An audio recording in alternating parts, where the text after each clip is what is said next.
વિક્રમ બેતાલની શરૂઆતની વાર્તા. મારી ચેનલ માં નવા છો તો મારી ચેનલને લાઇક કરો, શેર કરો, સબસ્ક્રાઇબ કરો. ધન્યવાદ. વિક્રમ બેતાલની શરૂઆતની વાર્તા કંઈક આવી છે. તે લાંબા સમય પહેલા થયું હતું. રાજા વિક્રમાદિત્ય ઉજ્જૈની નામના રાજ્યમાં શાસન કરતા હતા. રાજા વિક્રમાદિત્યનો ન્યાય, કર્તવ્યનિષ્ઠા અને પરોપકાર આખા દેશમાં પ્રખ્યાત હતા. આ જ કારણ હતું કે તેમના દરબારમાં દૂર દૂરથી લોકો ન્યાય મેળવવા આવતા હતા. રાજા દરરોજ પોતાના દરબારમાં લોકોની સમસ્યાઓ સાંભળતો અને તેનું નિરાકરણ કરતો.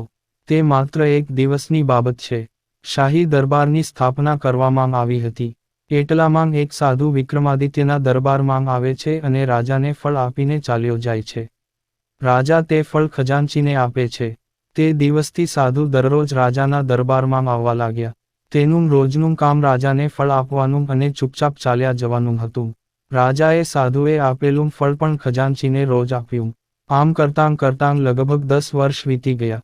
એક દિવસ જ્યારે સાધુ ફરીથી રાજાના દરબારમાં આવે છે અને ફળ આપે છે, ત્યારે આ વખતે રાજાએ ખજાનચીને ફળ આપવાને બદલે ત્યાં હાજર એક પાળેલા વાંદરાને આપી દીધું. આ વાંદરો કોઈ સિક્યોરિટી ગાર્ડનો હતો, જે અચાનક છૂટી જાય છે અને રાજા પાસે આવે છે.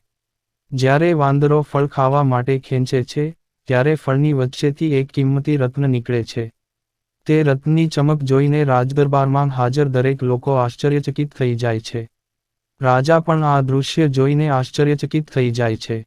રાજા ખજાનચીને સાધુ દ્વારા અગાઉ આપેલા તમામ ફળો વિશે પૂછે છે. રાજા પૂછે છે ત્યારે ખજાનચી કહે છે કે મહારાજ, મેં એ બધાં ફળો શાહી તિજોરીમાં સુરક્ષિત રાખ્યા છે. હું હવે એ બધાં ફળો લાવીશ. થોડા સમય પછી ખજાનચી આવે છે અને રાજાને કહે છે કે બધા ફળો સડી ગયા છે.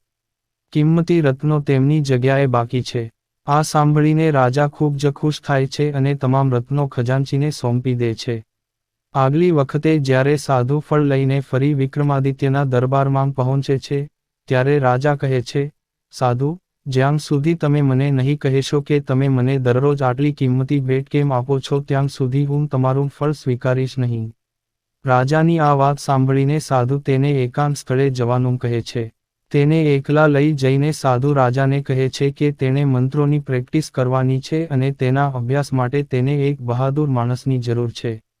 હું તમારા કરતાં બહાદુર કોઈ શોધી શકતો નથી, તેથી હું તમને આ કિંમતી ભેટ આપું છું. સાધુની વાત સાંભળીને રાજા વિક્રમાદિત્ય તેને મદદ કરવાનું વચન આપે છે.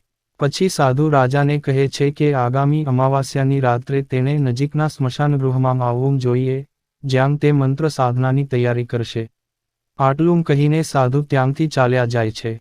અમાવસ્યાનો દિવસ આવતાની સાથે જ રાજાને સાધુની વાત યાદ આવી જાય છે અને પોતાના વચન મુજબ સ્મશાનમાં જાય છે.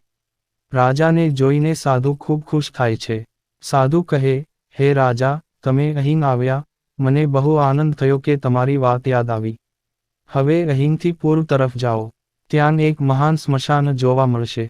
એ સ્મશાનગૃહમાં એક વિશાળ ગુલાબનું ઝાડ છે. તે ઝાડ પર એક મૃતદેહ લટકતો જોવા મળે છે. તમારે એ લાશ મારી પાસે લાવવી પડશે.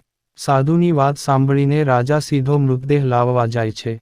મહાન સ્મશાનગૃહમાં પહોંચ્યા પછી રાજાએ એક વિશાળ ગુલાબના ઝાડ પર લટકતો મૃતદેહ જોયો. રાજા તેની તલવાર ખેંચે છે અને ઝાડ સાથે બાંધેલી દોરી કાપી નાખે છે.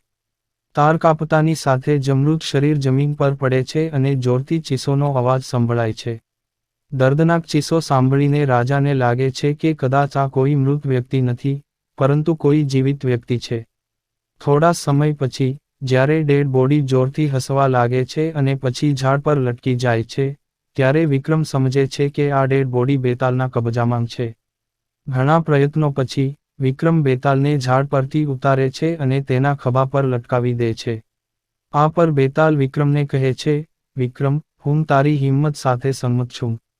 તમે બહુ બહાદુર છો. હું તારી સાથે આવીશ, પણ મારી એક શરત છે કે આખા રસ્તે તું કંઈ બોલીશ નહીં. વિક્રમ માથું હકારે છે અને બેતાલ સાથે સંમત થાય છે. આ પછી, બેતાલ વિક્રમને કહે છે કે રસ્તો લાંબો છે, તેથી આ માર્ગને રોમાંચક બનાવવા માટે હું તમને એક વાર્તા કહું. તો આ રાજા વિક્રમ, યોગી અને બેતાલની વિગતવાર વાર્તા હતી. અહીંથી બેતાલ પછીની 25 વાર્તાઓની સફર શરૂ થાય છે, જે બેતાલ એક પછી એક વિક્રમને સંભળાવે છે. વિક્રમ બેતાલ વાર્તાઓના આ ભાગમાં તમને બેતાલ પચીસીની બધી વાર્તાઓ એકસાથે વાંચવા મળશે. વાર્તામાંથી બોધ: રાજાએ હંમેશા વિક્રમાદિત્યની જેમ હિંમતવાન અને બહાદુર હોવો જોઈએ, તો જ તે પોતાના લોકોનું રક્ષણ કરી શકશે. પૂરી વાર્તા સાંભળવા માટે ધન્યવાદ.